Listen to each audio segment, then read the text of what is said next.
नमस्कार। आप सभी का हमारे YouTube चैनल निमाड़ दर्शन पर स्वागत है।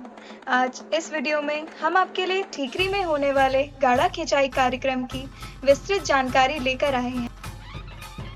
फागुन सुदी द्वादशी से इस कार्यक्रम का विधिवत शुभारंभ होता है। इस दिन बड़वा जी की घर क्रिया होती है। घर क्रिया के लिए निर्धारित नाई आता है, पुजारी जी का मुंडन करता है, हजामत बनाता है, नाखून काटता है और फिर हल्दी और चिक्से के द्वारा स्नान कराता है। नाई द्वारा प्रतिदिन बड़वा जी को हल्दी और चिक्से से स्नान कराया जाता है। फागुन सुदी द्वादशी के 8 दिन पूर्व शुभ मुहूर्त में टीप लिखाई के साथ कार्यक्रम प्रारंभ होता है। सभी सारथी प्रातः 8 बजे मंदिर में इकट्ठे होते हैं और बड़वा जी के साथ पटवारी जी के निवास पर जाते हैं।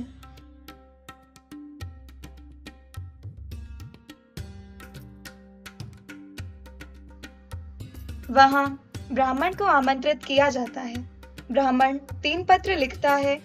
उन पत्रों में पूरे कार्यक्रम का ब्यौरा होता है, तिथि होती है और समय होता है। इस तरह 3 पत्र तैयार किए जाते हैं। इन 3 पत्रों को 3 जगह भेजा जाता है। पहला पत्र खांडेराव महाराज के मंदिर में रखा जाता है। दूसरा पत्र ख्वाजा फकीरुद्दीन बाबा की मजार पर रखा जाता है और तीसरा पत्र उन सारथियों को भेजा जाता है जो ठीकरी नगर से बाहर रहते हैं। इस तरह टीप लिखाई का कार्यक्रम संपन्न होता है।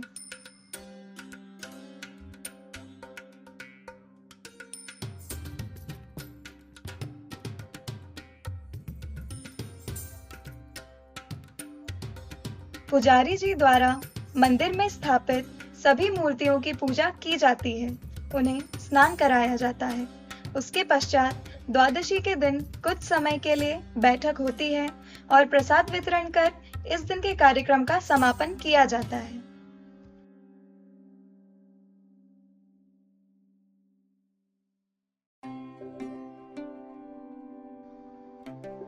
त्रयोदशी के दिन नाई द्वारा सबसे पहले पुजारी जी को स्नान करवाया जाता है। स्नान के पश्चात पुजारी जी देवी देवताओं का पूजन करते हैं।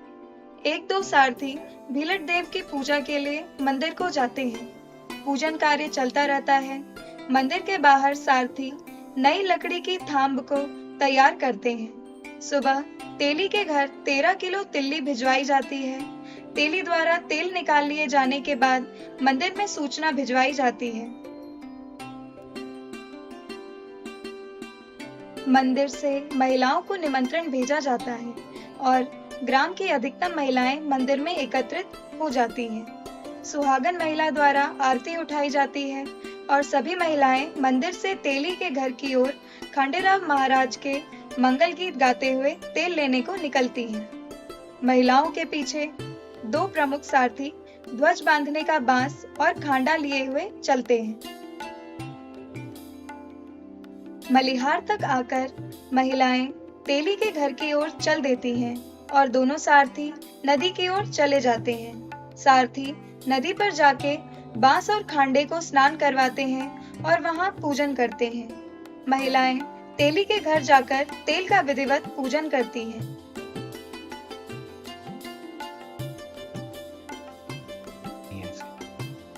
तेल को एक घड़े में रखकर तेली स्वयं उसे अपने सिर पर रखकर मंदिर के लिए निकलता है। कुम्हार अपने घर से मिट्टी के बर्तन बनाकर मंदिर में लाता है। यह सभी लोग मलिहार में इकट्ठा होते हैं।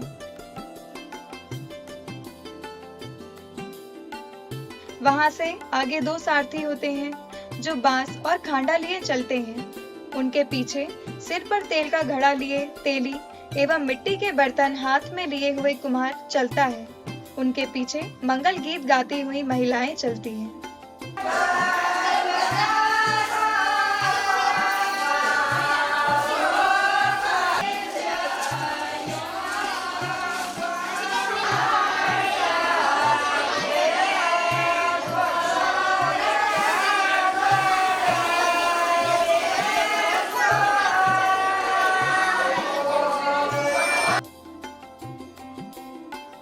सभी लोग मंदिर में आते हैं। मंदिर में तेल और बर्तन रख दिए जाते हैं। महिलाएं बैठकर मंगल गीत गाती हैं।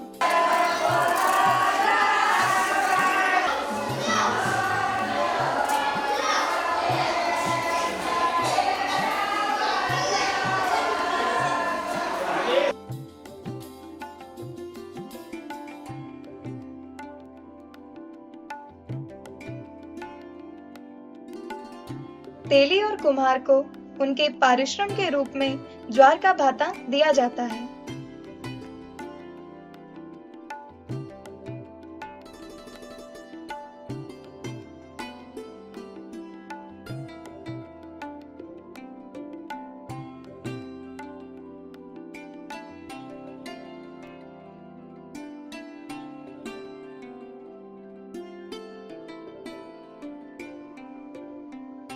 पुजारी जी द्वारा मंदिर में सभी देवताओं के पूजन के बाद बाहर आकर प्रमुख सारथियों द्वारा सफेद रंग का नया ध्वज तैयार किया जाता है।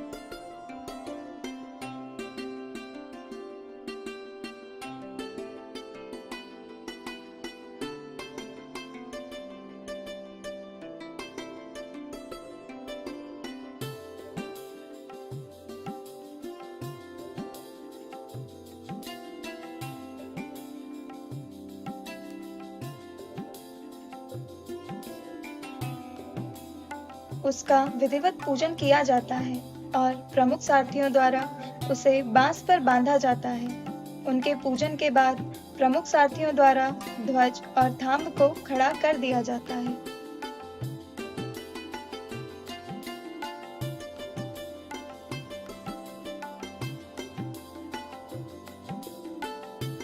थांब खड़ा करने के बाद पुजारी जी द्वारा मंदिर में अंदर आके अखंड दीप प्रज्वलित किया जाता है। यह अखंड दीपक उस 13 किलो तिल्ली के तेल से ही जलता है। यह अखंड दीप 5 दिनों तक लगातार जलता है। जब तक सारा कार्यक्रम संपन्न नहीं हो जाता, यह अखंड दीप तब तक जलता ही रहता है।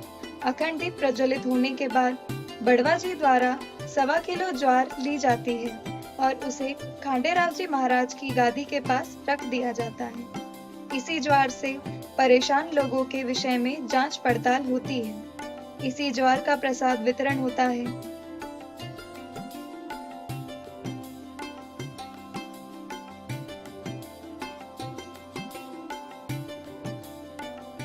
थांब पर दूसरे सारथियों द्वारा नए सण की रस्सियों से 3 सीढ़ियां बनाई जाती हैं। शाम 6 बजे तक कार्यक्रम चलता रहता है। 6 बजे सभी महिलाओं एवं उपस्थित परिजनों में प्रसाद वितरण होता है और इस समय का कार्यक्रम समाप्त हो जाता है।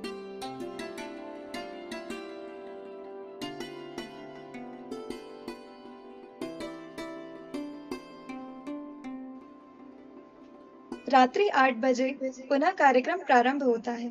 सभी सारथी अपने अपने दायित्वों के निर्वहन में जुट जाते हैं। बुराड़ नदी पर स्थित देवता की 7 मात्रा देवी के कुंड में से पवित्र जल आता है और सारथी लोग अंदर बाहर होते रहते हैं। उनकी गोपनीय पूजाएं चलती रहती हैं। पुजारी जी मंदिर के अंदर बने कुल देवी के कमरे में साधनारत रहते हैं। मंदिर के अंदर केवल सारथी लोग ही रहते हैं। मंदिर के बाहर लोगों की भीड़ लगना शुरू हो जाती है। लोगों का आना प्रारंभ हो जाता है। कई समस्याग्रस्त लोग वहां आकर अपनी बारी आने की प्रतीक्षा में बैठ जाते हैं और इस प्रकार अच्छी खासी भीड़ मंदिर के बाहर एकत्रित हो जाती है।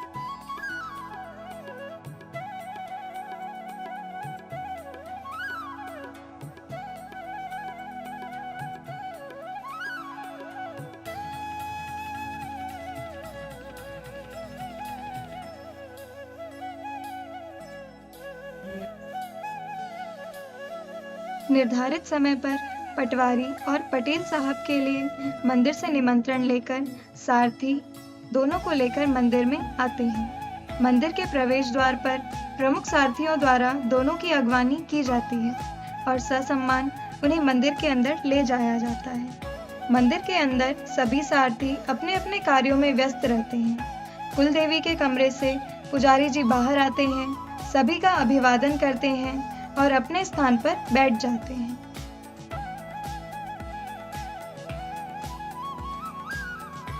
तीन सारथी भोग की पूजा के लिए इस समय बाहर निकलते हैं। थोड़ी देर बाद वे मंदिर में वापस आते हैं। पुजारी जी द्वारा अपना पूजन कार्य प्रारंभ हो जाता है। सारथियों को उनके वाद्य यंत्र दिए जाते हैं। सभी सामग्री को बड़वा जी द्वारा धूप दी जाती है। इसके पश्चात बड़वा जी एक चादर ओढ़कर उस स्थान पर बैठ जाते हैं जहां खांडेराव महाराज उनके शरीर में प्रवेश करते हैं।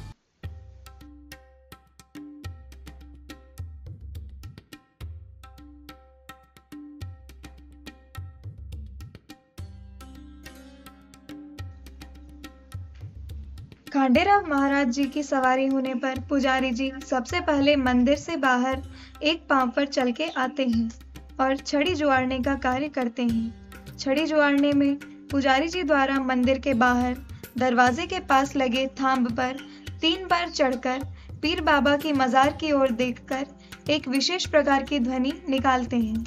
छड़ी जुआड़ने के पीछे यह कहानी बताई जाती है कि पीर बाबा की बैड़ी पर घोड़ों पर बैठकर खांडेराव महाराज और ख्वाजा आते हैं, जो उस समय पुजारी जी को साक्षात नजर आते हैं और वे आवाज लगाकर उन्हें मंदिर में आमंत्रित करते हैं। इसके बाद बैठक प्रारंभ होती है।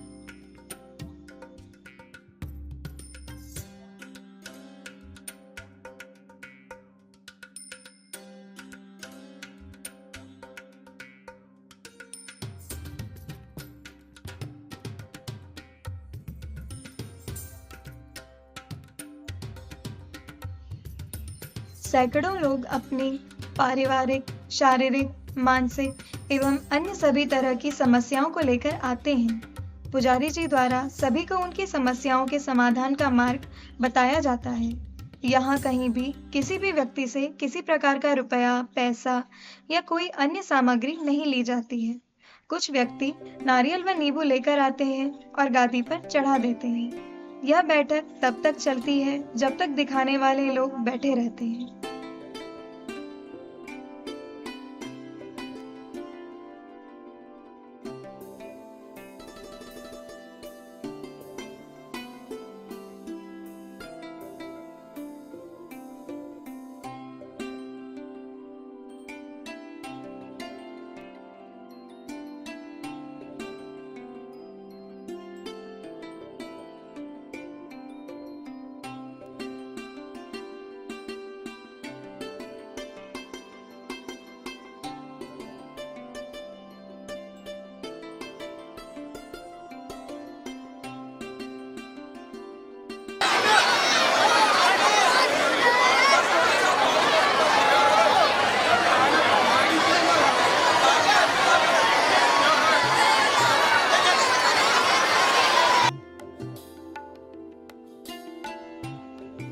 गौर के गाड़े को वो गाड़ा जो सबसे आगे रहता है, सभी हिस्सों को ग्राम के पिछले रास्ते पर ले जाकर तैयार किया जाता है। तैयार करने के पश्चात उसका पूजन होता है और उसे ग्राम के बाहर ही छोड़ दिया जाता है।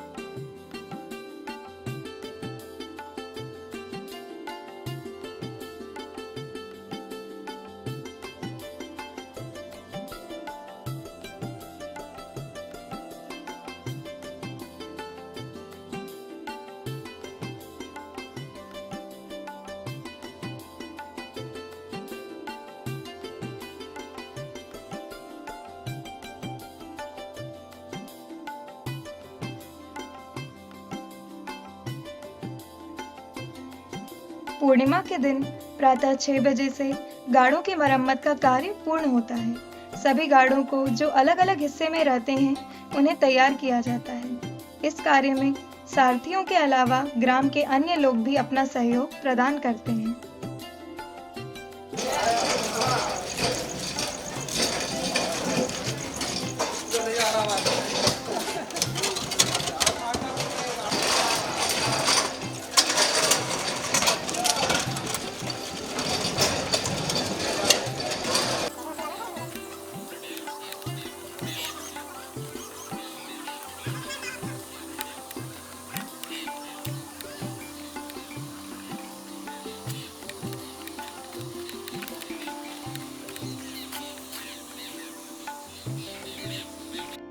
शाम 5 बजे पुजारी जी को छोड़कर सभी सारथी गाड़ा मैदान में पहुंचते हैं और गाड़ों को कहां और किस प्रकार रखना है, यह सभी कार्यकर्ताओं को समझाया जाता है। वहां से आकर रात्रि 9 बजे पिछले दिनों की ही तरह कार्यक्रम प्रारंभ होता है। सबसे पहले छड़ी जुआड़ने का कार्य, फिर बैठक का कार्य प्रारंभ होता है।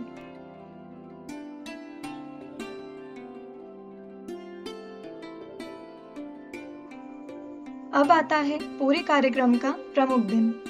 इस दिन प्रातः 4 बजे थोड़े समय के लिए बड़वा जी बैठक करते हैं। सवारी आने के बाद पुजारी जी द्वारा गौर के गाड़े को गाड़ा मैदान पहुंचाने की अनुमति दी जाती है।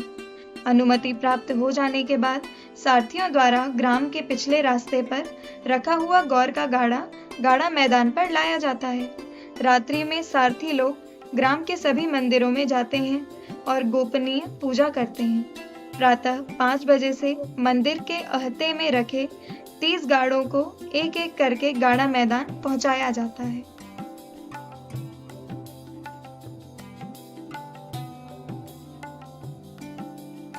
पड़वा के दिन सबसे पहले पटेल साहब और पटवारी जी के घर से आरतियां माकड़ी पर मलिहार में आती हैं। एक आरती मंदिर से आती है।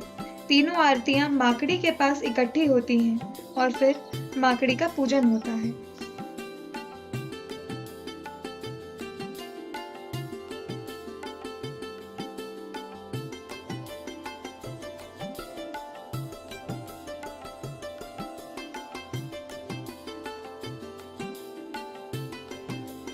मलिहार में आने के बाद महिलाओं और सारथियों द्वारा माकड़ी के स्तंभ को पानी से स्नान कराया जाता है और फिर हल्दी का लेप लगाया जाता है।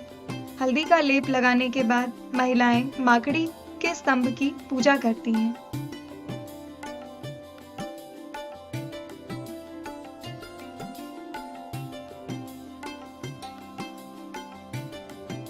माकड़ी का पूजन होने के पश्चात तीनों आरतियां मंदिर की ओर ले जाई जाती हैं।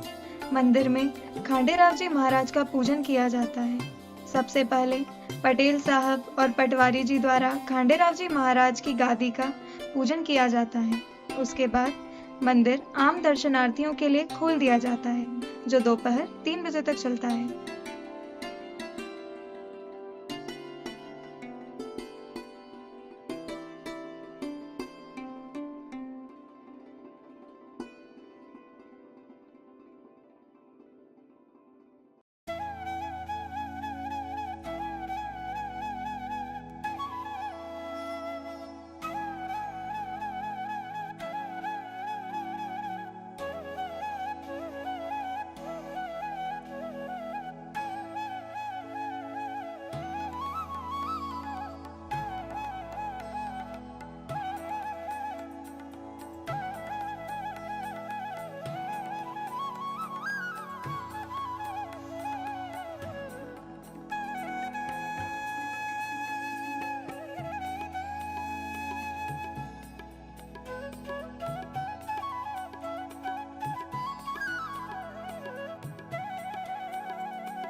दोपहर 3 बजे के बाद ग्राम पंचायत ठीकरी और मेला समिति की ओर से खांडेराव महाराज की गादी और फकीरुद्दीन बाबा के मजार के लिए गलेब लेकर के एक जुलूस निकलता है। इस जुलूस में ग्राम पंचायत और मेला समिति के समस्त पदाधिकारी और सभी ग्रामीण सम्मिलित होते हैं। वे लोग सबसे पहले मंदिर में आके खांडेराव महाराज की गादी को मंदिर में देते हैं।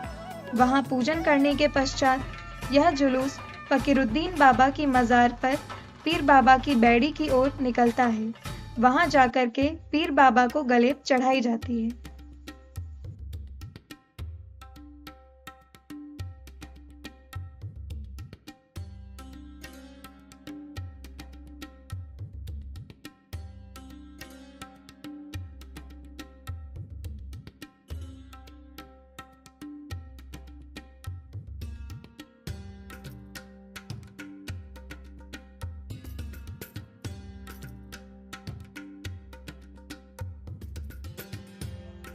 4 बजे के आसपास मंदिर के द्वार बंद कर दिए जाते हैं। मंदिर के अंदर केवल पुजारी जी एवं मुख्य सारथी ही रहते हैं, जो अपने अपने कार्य करते रहते हैं। कुछ देर बाद पुजारी जी मंदिर में बने कुलदेवी के कमरे में एकांतवास में चले जाते हैं। इधर सभी ग्रामवासी सारथियों के साथ मिलकर के गाड़ा मैदान में गाड़ों को व्यवस्थित करते हैं। 31 गाड़ों को एक दूसरे से रस्सियों से बांधा जाता है, उन्हें व्यवस्थित किया जाता है।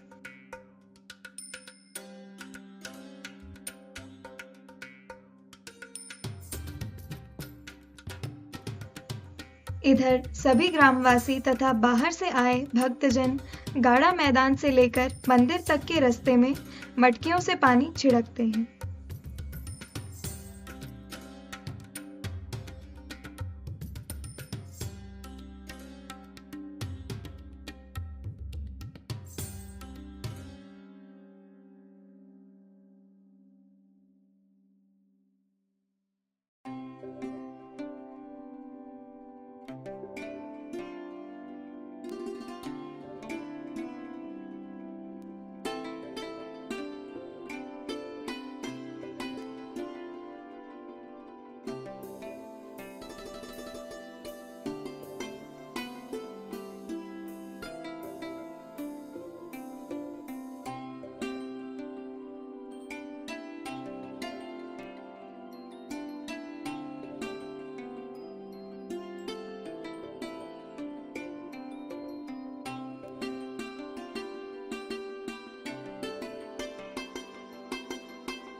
चंदन की जोड़ी को लेकर सारथी गाड़ा मैदान की ओर निकलते हैं। उनके साथ महिला सारथी भी होती हैं, जो पहले माकड़ी पर आते हैं। महिला सारथियों द्वारा माकड़ी पर हल्दी के हाथे दिए जाते हैं और कंकु लगाया जाता है।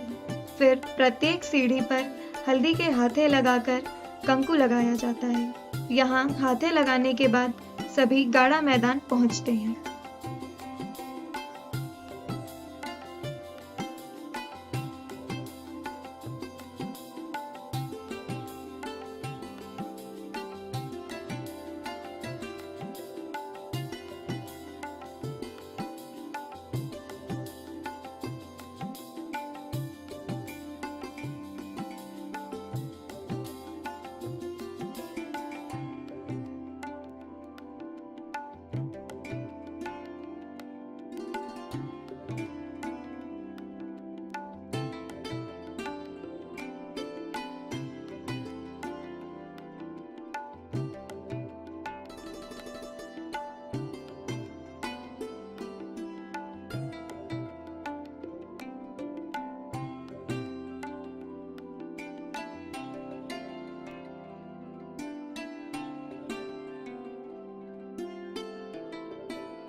पहले गाड़े पर चंदन की एक जोड़ी बांधी जाती है। महिलाओं द्वारा गाड़ों के प्रत्येक पहियों पर हल्दी के हाथे लगाए जाते हैं और कंकु लगाया जाता है। साथ में चलते हुए सारथी गाड़े के पहियों में तेल डालते चलते हैं। इसके बाद तोरण आता है, जिसे गाड़ों के आगे लगाया जाता है। इस समय तक सभी बाहरी तैयारियां पूर्ण हो जाती हैं और सभी लोग पुजारी जी का इंतजार करते हैं। इस समय तक गाड़ा मैदान लोगों से खचाखच भर जाता है। सभी दर्शनार्थी इस चमत्कार को देखने के लिए गाड़ा मैदान पर एकत्रित हो जाते हैं।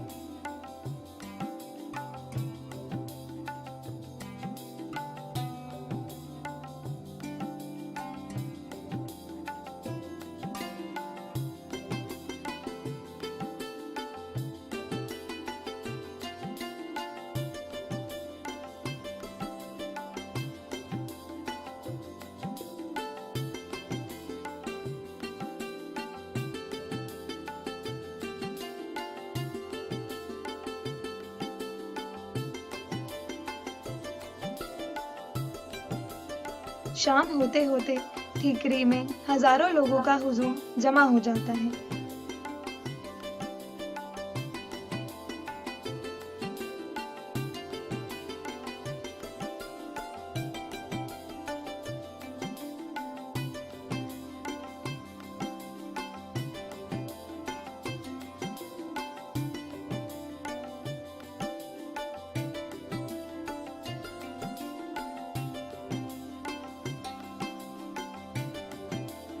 गोधूली वेला में मंदिर से थोड़ी ही दूर बने एक छोटे से मंदिर से बड़वा जी प्रकट होते हैं। छोटे मंदिर से बाहर निकलकर पुजारी जी अपने सारथी के कंधे पर बैठकर मंदिर जाते हैं। वहां वे मंदिर की दहलीज तक जाते हैं।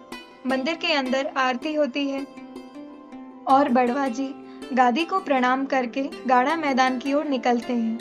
रास्ते में सैकड़ों मटकी पानी पीते हैं और समस्याग्रस्त लोगों का उपचार करते हैं।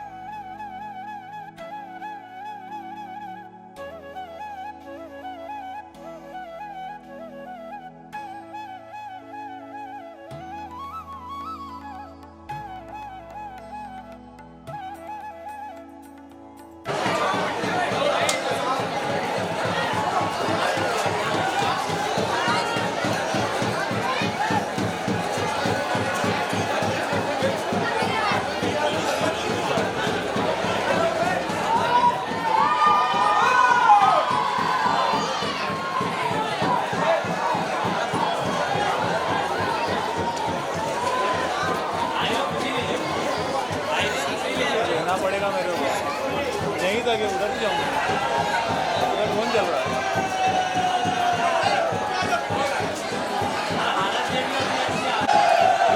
लगा ही देता पेड़ में।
पहले बलिहार पर पहुंचते हैं, फिर माकड़ी पर चढ़कर पीर बाबा की बैड़ी की ओर देखते हुए 3 बार माकड़ी घुमाते हैं। उसके बाद गाड़ा मैदान की ओर जाते हैं।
मैदान में पहुंचने पर सारथी बड़वा जी को अंतिम गाड़े पर उतार देते हैं। मजबूत रस्सियों से बंधे 31 गाड़ों के ऊपर सैकड़ों लोग बैठते हैं। बैठे हुए लोगों के ऊपर से बड़वा जी अंतिम गाड़े से पहले गाड़े की ओर चलते हैं और जैसे ही चंदन की जोड़ी से कंधा लगाते हैं वैसे ही 31 गाड़े चल पड़ते हैं। आसपास उपस्थित जनसमूह जोश के साथ खांडे खांडे के नारे लगाते हैं। जैसे ही सभी गाड़े तोरण के आगे निकलते हैं, तोरण गिरा दिया जाता है।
तोरण गिरते ही पटवारी और पटेल साहब द्वारा निवेदन कर गाड़े रोके जाते हैं।